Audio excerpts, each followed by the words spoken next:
আমাদের কমান্ডো সদস্যরা এই অপারেশনটা পরিচালনা করছে। কমান্ডোরা তাদের জীবনে ঝুঁকি নিয়ে যেভাবে দুঃসাহসী যে অভিযানটা পরিচালনা করেছে তাদের জন্য আমরা সকলেই গর্বিত।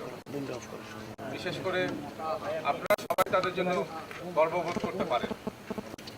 দেশবাসীর দোয়ায় এখন পর্যন্ত আমাদের নিজেদের কোনো ক্ষয়ক্ষতি ছাড়া খুব সুন্দর সফলভাবে এই অভিযানটা চলেছে।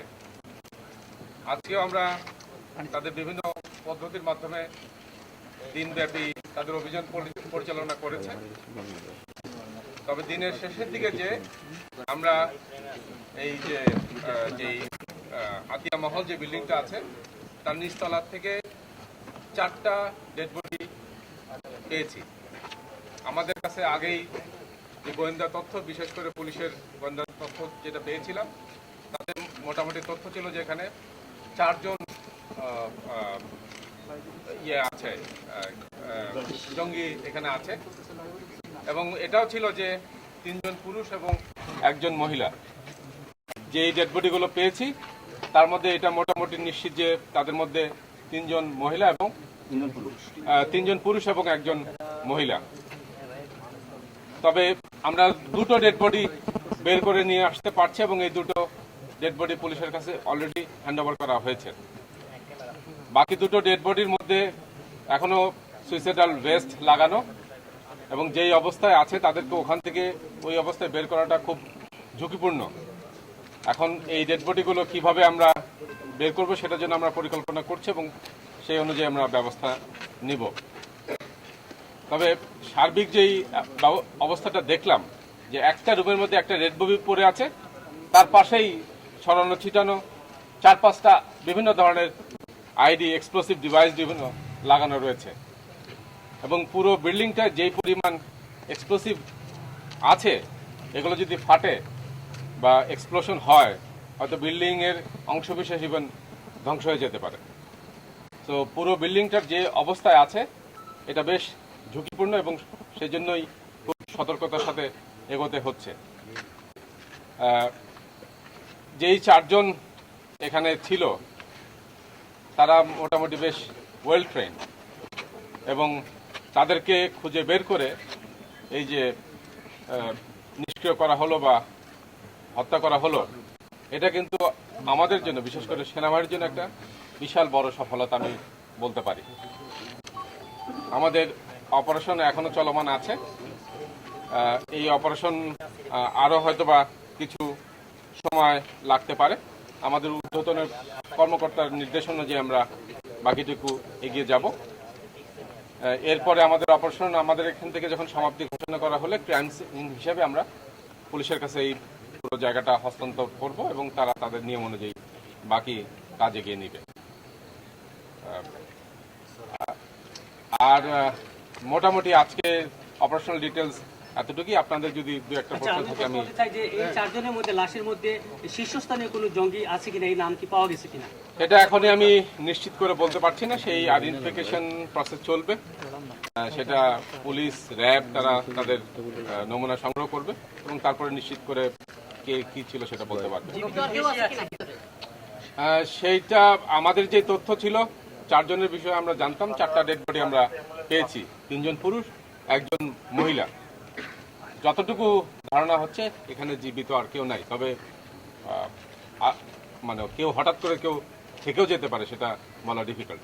তার মানে এই 4 জনকে নির্মূলের মধ্যে দিয়ে আপনারা অভিযানটা সফলভাবে শেষ করতে পেরেছেন কি? অভিযানের সমাপ্তি এখন আমি ঘোষণা করছি না। এটার পরিণতি আমরা বললাম যে এটার একটা প্রক্রিয়া আছে, সেটার মাধ্যমে এটা আমরা শেষ করব।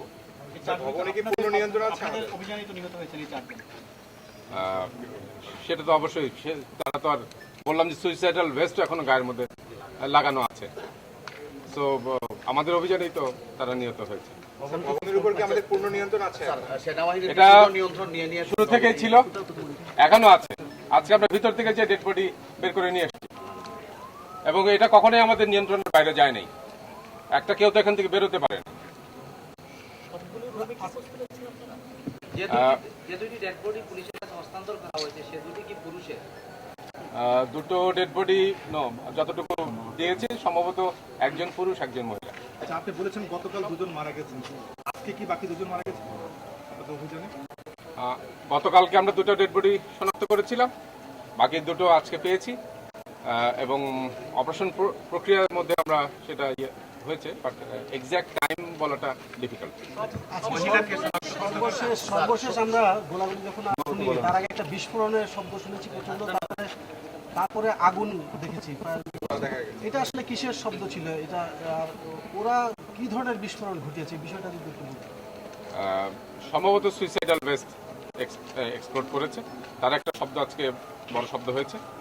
আর আগুন ধরেছিল এখানে যেই পরিমাণ ফায়ারিং হচ্ছে, গ্রেনেড লঞ্চ করা হচ্ছে, এর ভিতরে যে বাসিন্দারা ছিল তাদের লেপ, কাঁথা, বালিশ, বিভিন্ন রকম জিনিস ছিল। আমরা টিয়ার গ্যাস ফায়ার করেছি, কোনোভাবে এখানে আগুন লাগতেই পারে, তবে সেটাকে আগুন লাগলে তো সেটা আরো বিপজ্জনক হতে পারতো, সেই জন্য সাথে সাথে আমরা সেটাকে নিভিয়েছি। আমার মনে হয় আজকে এতটুকুই যথেষ্ট হয়েছে। মোটামুটি আমরা তল্লাশি করেছি, দরকার হলে আরো করবো।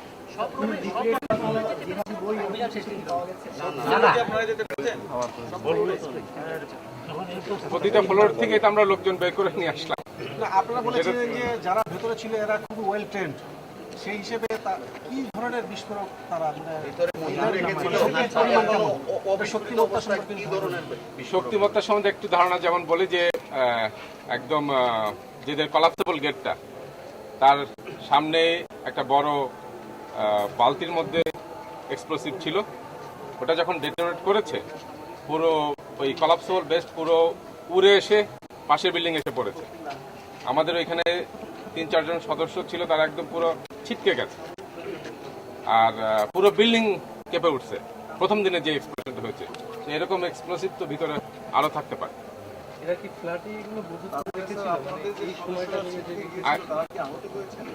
আমাদের কোনো সদস্য কেউ আহত হয় নাই, কোনো ক্ষয়ক্ষতি কিছু হয়নি, শুরুতেই বললাম। কেউ কি জীবিত আছে এখনো?